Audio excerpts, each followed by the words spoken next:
Welcome back to Closer Mentality. I'm your host, Julia Mellett. I'm so excited to introduce you to this week's guest, Staci Mannella. Mannella's story is one of advocacy for a dramatically underserved and underrepresented athlete population, in which she has a deeply personal interest. When Mannella was a newborn, the doctors diagnosed her with achromatopsia, a rare genetic disorder characterized by color blindness or limited color perception, photophobia, depth perception difficulties, and nystagmus. It's caused by non-functional cone photoreceptor cells in the retina and affects approximately 1 in 30,000 people worldwide. Now, it's like a specific gene marker. There are like several genes that people that they know achromatopsia affects. And so it can show up in a lot of different ways. So I think now you would get that diagnosis based off of like specific gene markers. I was diagnosed when I was 5 months old. And essentially it was like a very good guess from the doctors. Like eventually, when they did find that gene, like they were able to confirm that diagnosis. But basically achromatopsia is a genetic eye condition that affects like photoreceptors in our eyes called cones. And so our cones are responsible for how we see color and how we're able to filter light. And so essentially, I'm someone with achromatopsia. So I have like very limited color vision. I can see some color, but not super distinctive. I also have like very poor visual acuity, so like I can see things that are pretty close, but as things get further away, I tend to struggle a little bit more. And then I am very, very light sensitive, so I usually wear tinted contacts, and that actually filters the light before it hits my eye, which makes it a lot easier for me to see in brighter light situations. But I'm very, very like light sensitive. That sensitivity to light didn't keep Mannella from being a kid, though. She played sports growing up, and her parents even got her on a pair of skis when she was 4 years old. I learned to ski in the same way that like other 4-year-olds learn to ski. I just had like additional supports from guides and from folks that like I was able to follow and able to offer me like coaching strategies that were not just visual, but also like tactile. And so yeah, I would say in the moment, this wasn't like I think like for folks with disabilities in general, it's often just like finding solutions to problems and doing things a little bit differently. Not necessarily that's like good or bad or challenging or more challenging or less challenging. I think it's just about like being innovative and finding new and different ways of participating. So if I go outside, you'll notice that I'm like often squinting, not great for like, I don't know, sports like skiing where there's like snow all over the place and the sun is reflecting off of the snow. That makes things really, really bright. So that's sort of achromatopsia and how it affects my specific vision. Mannella, who learned to ski at Windham Mountain in upstate New York, was taught the basics of the sport alongside the Adaptive Sports Foundation, the largest adaptive sports program on the East Coast of the United States, serving thousands of children and adults with both cognitive and physical disabilities. I learned with a variety of different instructors, all who were specially trained in like teaching folks with disabilities and probably more specifically folks who are blind or have low vision, how to ski. And so I learned to ski in the same way that I raced as an athlete. So I would follow a sighted guide. And then eventually we would communicate with like Bluetooth headsets in our helmets.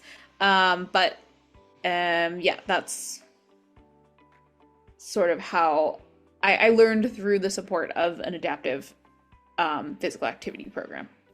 The Adaptive Sports Foundation offers opportunities to ski, snowboard, skateboard, bike, and hike. For Mannella, the choice was clear. Getting on the snow was her path, and ski racing, offered by the ASF, fit her adrenaline need perfectly. In 7th grade, she specialized her skiing. The ASF had opened the door to give her a choice of sport, a sense of autonomy over her body that she says many disabled individuals lack. what I will say about the choice piece is that for athletes with disabilities, oftentimes I feel like now a little bit more so, I think there's a little bit more choice. Like when I chat and do clinical work with other athletes with disabilities, I would say like they do have the ability to say like, oh, this activity didn't really fit well with my strengths or suit me well. So like I'm going to pivot to maybe something that's going to be a bit like a bit more congruent with like what I like to do. But I would say that like a lot of folks with disabilities like have limited access to physical activity. And so what that looks like is like we talk a lot in the sports psych space about like specialization, early specialization, whether or not that's good or bad, or how it impacts our athletes' mental health and overall like well-being and how well-rounded these kids are. And I will say that like in the disability sports space, at least when I was growing up, there wasn't a lot of choice to not specialize. There wasn't a lot of opportunity to say like, oh, this sport doesn't feel like it fits that well. Like, let me pivot to something else. And that's really just because of like barriers to access to physical activity and barriers to access to sport.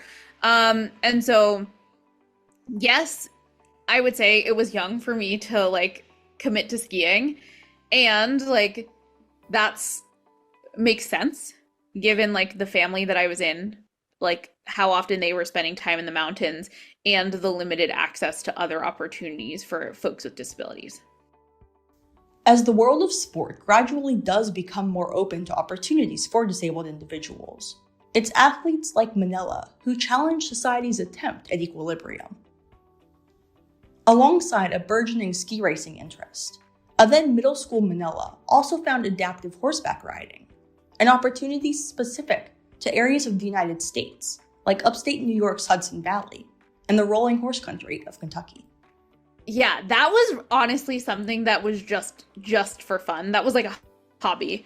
Like when we talk about identities in sport, we often talk with athletes about like what it looks like to diversify their identities, to have different hobbies, to like be cross-training in different sports, and to like support their mental and physical health through other types of activities and hobbies. So that was what horses were for me in middle school. I started taking lessons. I rode a ton. I worked a ton at different farms, like catch riding horses and like getting exposed to a lot of different experiences, different people, different horses, different disciplines. And so that was like really just like an opportunity to like kind of cross-train in some ways, but also like have something that was separate from skiing. This cross-training, unbeknownst to Mannella, set her on a path that would rewrite the way society sees individuals with disabilities. Is something interfering with your happiness or preventing you from achieving your goals? Regardless of if you have a clinical mental health issue like depression or anxiety, or if you're just a human in this world going through a hard time, therapy can give you the tools to approach your life in a positive way. That's why I'm excited to tell you about today's sponsor, BetterHelp. BetterHelp's mission is to make therapy more affordable and more accessible.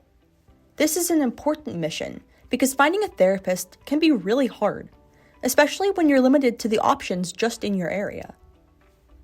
BetterHelp is a platform that makes finding a therapist easier because it's online, it's remote, and by filling out a few questions, BetterHelp can match you to a professional therapist in as little as a few days. It's easy to sign up and get matched with a therapist.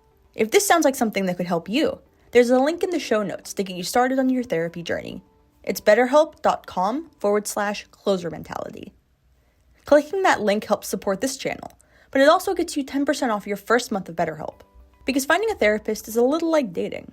If you don't really fit with the therapist matched with you, it's easy and free to switch therapists without stressing about insurance, who's in your network, or anything like that. So if you're struggling, consider online therapy with BetterHelp. Click the link in the description or visit betterhelp.com/closer-mentality. That's BetterHelp, HELP.com/closer-mentality. Thanks again to BetterHelp for sponsoring this channel. Did you know that you can purchase audiobooks directly from your favorite local bookstore? With Libro FM, you can pick from more than 325,000 audiobooks, including bestsellers and recommendations from real booksellers.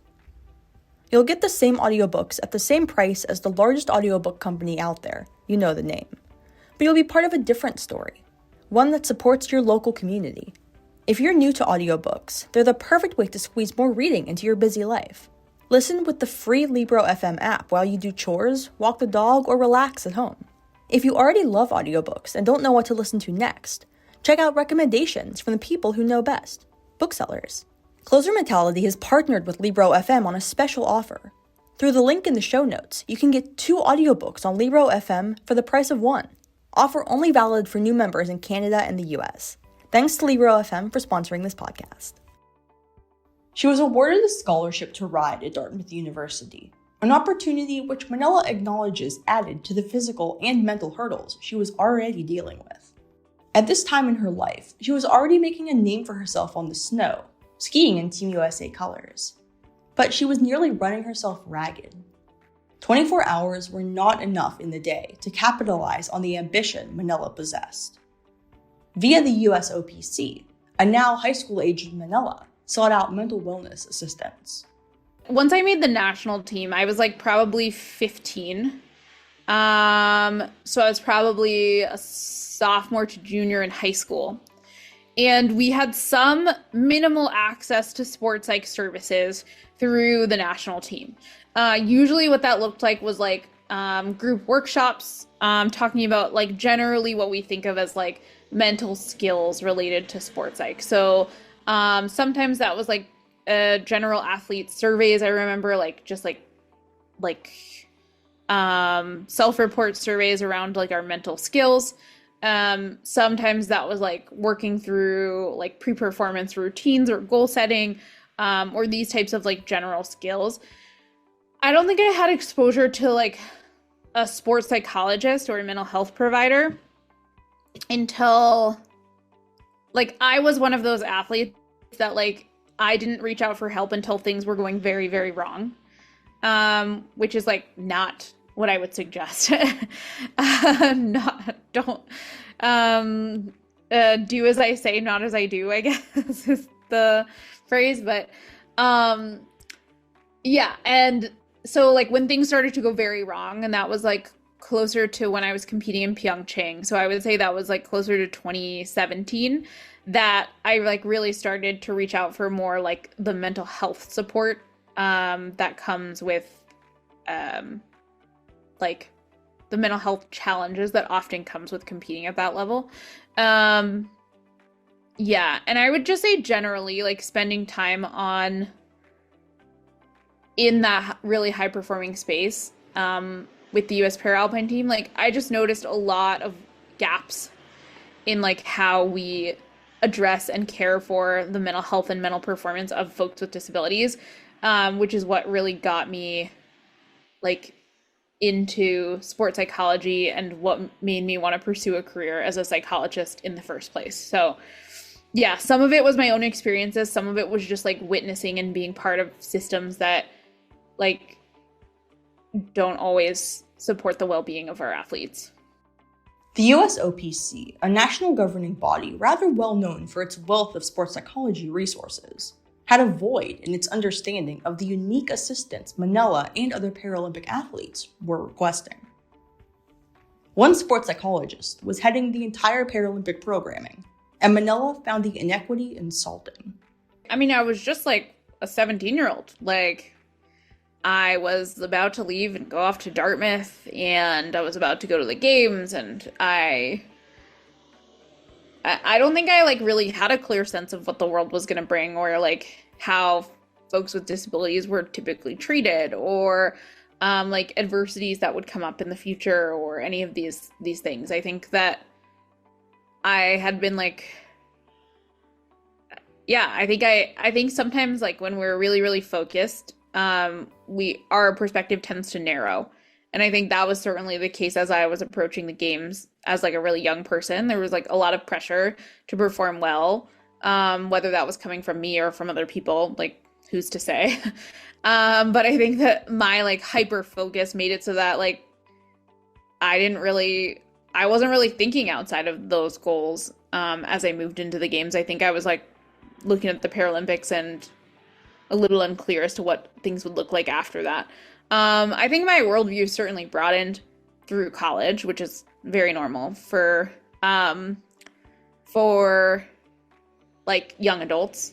And I think that like I grew a lot in that sense of like understanding who I am and how I fit into the world through more of like my college experience and college years. I grew up in a very, very supportive family. My parents like obviously put me in skiing as a 4-year-old. Like they always sort of told me I could do whatever I want. And like that I essentially the narrative that I was told as a kid was like I can accomplish anything I want. But I'm going to have to work harder for it. Which I think like really, really serves me in lots of ways and also like creates some challenges. But all of this is to say like going into the games I like did not really recognize that like that is not how most of the world treats folks with disabilities. Approaching her first Paralympics, the Sochi Games in 2014, Mannella was struck by how the world really viewed athletes with disabilities. I used to joke with my first guide. Her name was Kim. And I used to joke with Kim that like going to the games in 2014 started out as more of her dream than it was mine. And I'm really grateful that she like kind of pulled me along for the ride. But I would say that like I didn't start to have a bit more agency in my career until a little bit after that. And I learned a lot, right? Like, a lot about how I understand myself and how I fit into the world, as like a woman, as a person with disability, as all of these different pieces of who I am, like were shaped by like me being a teenager and being on the like world circuit for skiing, right? And like being surrounded by other folks with disabilities, some of which experiences overlapped with mine and some whose really didn't. And just like being exposed to a lot of different cultures and a lot of different experiences. This was the first time she was confronted by a world that didn't allocate space effectively for her success. And it messed with Mannella's sense of belonging, both on the world stage and closer to home. Following my first games, I got my first service dog. And then I made this like big transition from like navigating the world as someone like pretty much constantly like hanging on to someone's arm or like trying to figure out where to go or not really doing much on my own, to like being very visibly disabled, like someone that like stands out in a room as like different. So that was a big transition. And then also like the accessibility and accommodations issues that came up at Dartmouth, which was like I was asking for specific accommodations that I was entitled to through the ADA, and was really, really struggling to get those accommodations at Dartmouth. So that was another piece where I was like, oh, like this world that was painted for me and very carefully curated to say like I can do anything I want is like not actually as true as I had thought. That like this is going to be really, really hard, and I'm going to have to advocate for myself in like every area of my life, and that is hard. In 2017, Mannella sued Dartmouth University over accessibility issues, a suit that claimed the university failed to provide her with appropriate note-takers, test readers, lab assistants, and proper visual aids. While Dartmouth Athletics lauded Mannella's equestrian prowess in promotional material, in the classroom, Mannella was failing exams and missing out on lecture notes. Ran into some trouble, had to get some legal backing. Like I really didn't want to have to do that, but genuinely I didn't have much of a choice. And very, very luckily, my parents were in a position that they could support me with that, because most people are not. So I do recognize that there's a lot of privilege in that. It's a tricky thing to do. Ended up getting some legal support and like suing Dartmouth like while I was still enrolled at the university, which was like a wild choice. And eventually ended up going public with it, mostly because I was really adamant that like if I was going to put myself through this like horrible situation, that like other people, I really wanted them to benefit from it. And so I really challenged the university to like implement policies that would protect and support folks with disabilities moving forward. Quite frankly, I haven't heard much from them in the last several years. So you know what? If they listen to this and they want to come back to me and tell me all the things that they have changed, I would really love to hear that. But yeah, so that was really a challenge and really shaped, that was like a big adversity, but really shaped, like, again, my worldview in a way like that continues to impact me. They certainly were using my brand as like, which like I'm glad that they could do, right? Like I was a Paralympian, like I was proud of a lot of the things that I was doing at the time, and like I took pride in knowing that they were too, right? I just think like, and I talked about this a lot in the TED Talk that I did about this. But I just think that like sometimes we get stuck in these spaces of like, especially as women with disabilities or as folks with disabilities in general, we get stuck like in this space feeling like we need to be like grateful that people are allowing us to like be in certain spaces, like high performing academic institutions, right? And the reality is like folks with disabilities, like those spaces have not been made for people like me. And so like we need to advocate and we need to challenge some of these systems, because like there's a reason that not a lot of folks with disabilities succeed in those spaces. And it's because like they're not set up to allow us to succeed. So yeah, I guess I like found peace in that by like finding my voice. The lawsuit, originally filed in Mannella's home state of New Jersey, was moved to federal court in New Hampshire. In January 2019, the Mannella family was sent a letter that Dartmouth University intended to settle out of court, but the emotional investment was worth far more than the money Dartmouth offered.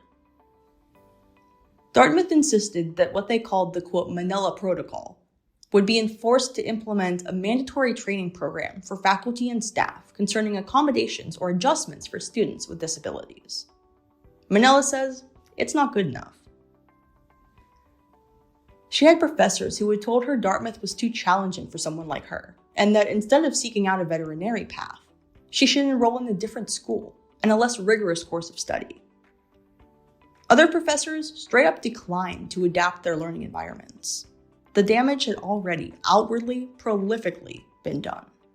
I wanted to be a vet when I went into college. I like experienced all of these accessibility challenges that came with being at Dartmouth. And essentially I like got to the point where I was just like, could I do vet school? Maybe. Would I be limited by like a lot of what I'm able to do? Definitely. And was it going to be like an absolute fight every single step of the way to like create a space for me in that system? Definitely yes. And I just like was feeling quite exhausted and not really willing to put up that fight in the way that I knew I was going to have to. And at the same time I was competing and I was figuring out what was going on with that, and I was struggling with my mental health in the ways that we were talking about before. The combination of her disability advocacy and her own mental wellness struggles pushed her away from veterinary medicine and into the study of psychology. She wanted to support disabled students and student athletes in a way that she'd never had herself, even from the national team. What would it look like for me to like give back to the Paralympic community by supporting and contributing to how we support and care for the mental health of our athletes? Because at that point, there was one psychologist working at the USOPC who was like specifically assigned to working with the Paralympic teams. So one psychologist for all of the teams. And it was not a person that had like particular interest in the disability sport movement. And like, she was great at her job, but like, was not, like she had kind of fallen into that spot. And I was having a hard time just like finding folks who were particularly interested in this population. And like this is a huge amount of our competitive athletes. So it's like very odd to me that like not a lot of our sports psych providers have grabbed on to like the unique needs and support of these athletes. I think too often we like take this like no pun intended, but like kind of colorblind approach to working with this population where we say like, oh, well, these folks are just like able-bodied athletes, and so we can just treat them in the same way. But like when we do that, we are not acknowledging the very, very complex systems that these athletes exist in. What it means to like be in a sport environment that's dominated by disabled folks, the ableism that still shows up in those environments, the other like challenging traits that come with high performance spaces generally. And then also like the very real contradictions between that space and like what it means to navigate the world with a disability. Like I know a lot of Paralympic athletes that like have been so successful in their careers, have like spent their lives dedicated to sport and then leave sport and like are essentially unemployable because like workplace discrimination is very real, right?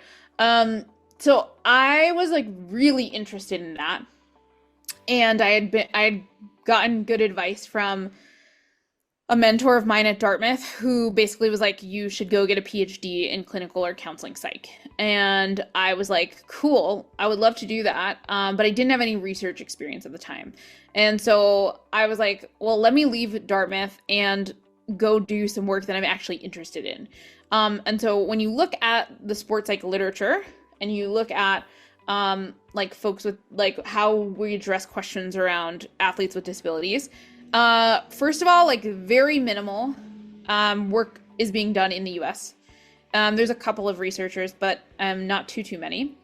A lot of the work is being done in the physical activity space rather than the high performance space. And yeah, essentially I really wanted to explore some more questions around these types of topics and noticed that like lots of that work was coming out of kinesiology departments rather than sports psych departments. And so that's why I started my degree at the University of British Columbia, working with Dr. Andrea Bunden over there. She's a sports sociologist, and like we just like our perspectives on the world really aligned very well. And she was and continues to be like a really, really important mentor for me in the research space. So I decided to take like 2 years, go do some research that I actually wanted to do to like buff up my CV a little bit. And it was great. I published a lot, worked on a lot of different projects, and then applied to PhD programs in the counseling psych space. When she got a second run at the Paralympic Games, this time in Pyeongchang in 2018, she decided to make the best of the situation. She was rehabbing an MCL injury sustained 100 days out from the Games, and the adversity continued to pile. Those were very different. So in Sochi, I was like the youngster. I was going to the Games, but it was mostly for the experience of going to the Games and not necessarily with the intention of winning medals. Pyeongchang, unfortunately, was a little bit different, and that was like, I was certainly a medal contender the season before Pyeongchang. Like I had done really well. I was on the podium at World Championships. I was on the podium at World Cup finals. Like things were going well. And then I had a lot of adversities the season of Pyeongchang, leading up to the Games. Some of that was like the injury that I had. I had like two major injuries. I had like the MCL injury, and then like the race that I came back from, I like got a concussion. So that was a challenge. And then I also had like an anti-doping situation, we'll say, where like about around the same time I got injured, I like had like falsely tested positive for like a diuretic that was in my system. And it turned into this whole thing of like proving that I was innocent. Even though I had like, so essentially what happens in the drug testing field for athletes is like, the organizations assume that athletes are responsible for what goes into their body. And so what that actually means in practice is that like, you are guilty until proven innocent after testing positive for something unknown on a test, or on a drug test. And so I had to navigate that, and that was like a whole situation of like trying to prove. It ended up that my I had a drug that was being filled with a generic that was contaminated, and so I had to prove that, and that was like a whole thing to like allow me to be eligible to compete. Yeah, so that was happening while I was rehabbing my knee, and then I came back and I immediately got a concussion. And then for some reason in my little brain, like no one said to me like, hey, like this is what I wish a psychologist had said to me, was like, hey, when we get injured, like our body and our capacity changes. And like in those moments, like the goals that we set for ourselves and the expectations we have like also need to adjust. So no one really had that conversation with me, and I didn't have the insight to like think that myself. And so I was really continuing to chase like this idea of like performing really well and like performing in a way that I had the year before. And that really set me up to not feel great about my performances like following the games. So that really sent me like spiraling of like what has all of this time and energy been for, and like was it worth it? And like I had thought about coming back and skiing in Beijing. You'll remember that there was like a big world incident around 2019, 2020, where I was living in Vancouver at the time, and like when the border shut down because of the pandemic, it became just like really, really challenging to get out to ski races. I was glad I came back and I skied, I want to say 2 races that season, which like kind of gave me this like agency to sort of choose to say like, okay, like I'm showing up because I want to be here, versus like where I was feeling at the end of the Pyeongchang season, which was like pretty down and pretty like dissatisfied with the whole experience. So I'm glad that I like showed up for a couple races, realized that like my life was changing and skiing didn't have the same, like I didn't have the same ability to fit it in, and I didn't have the same desire to prioritize it in the way that like we have to in order to be at that level. And yeah, that was kind of when I started to transition out of sport and think about next steps and what my future was going to look like.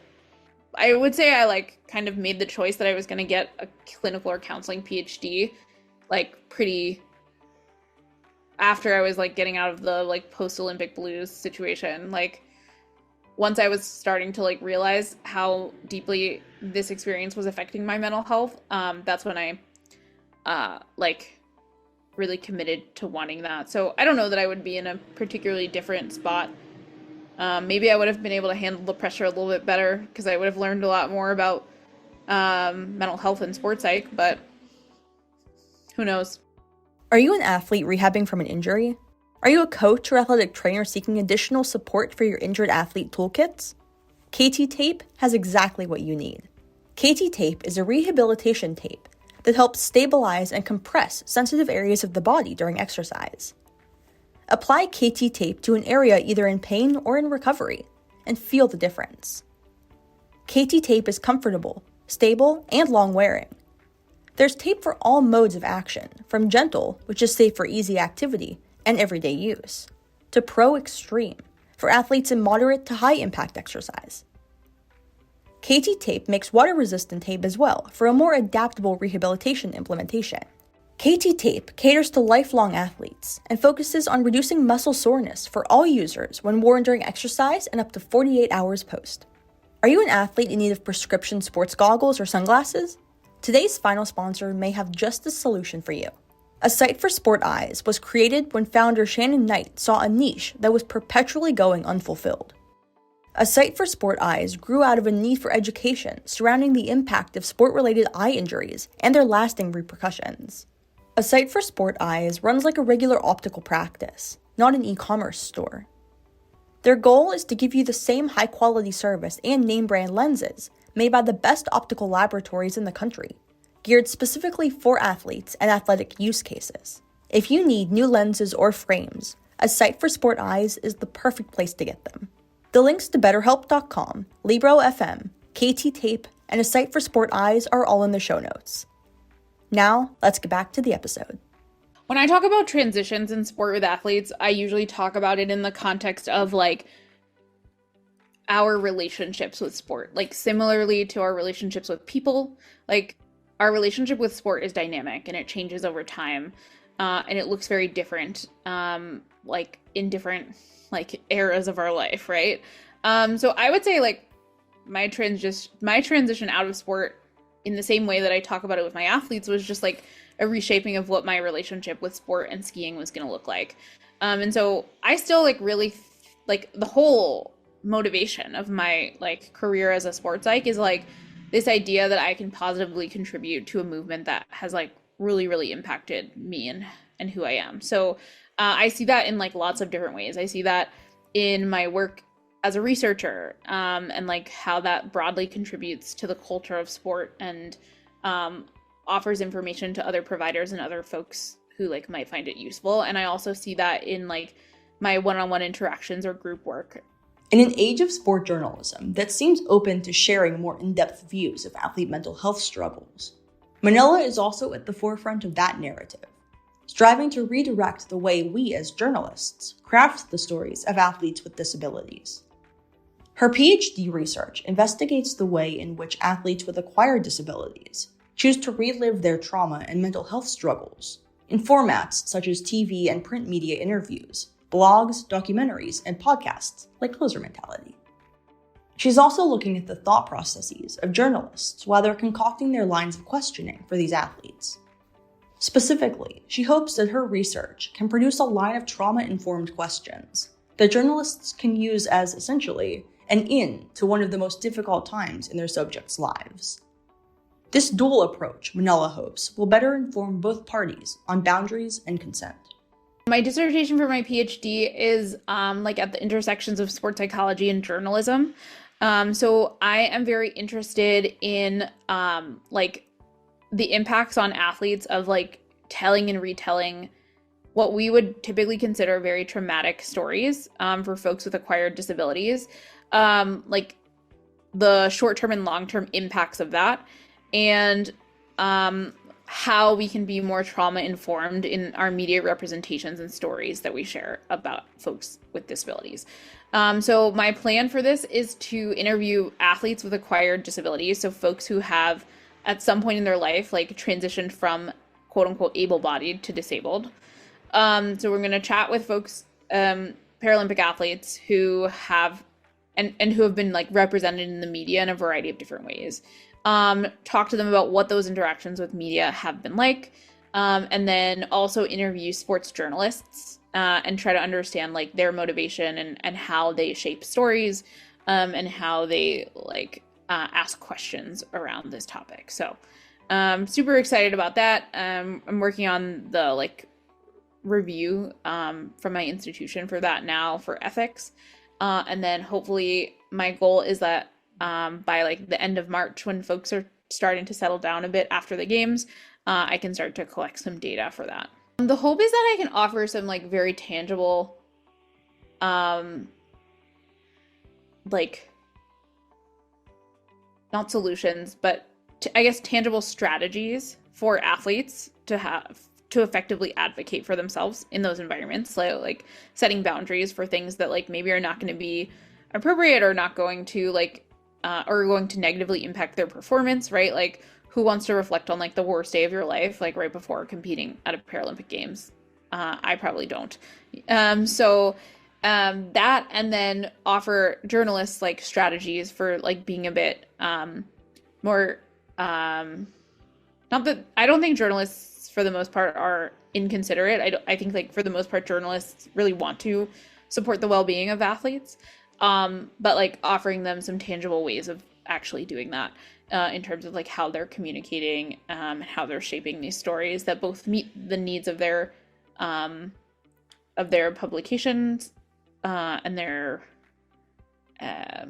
employers, as well as like supporting the well-being of our athletes.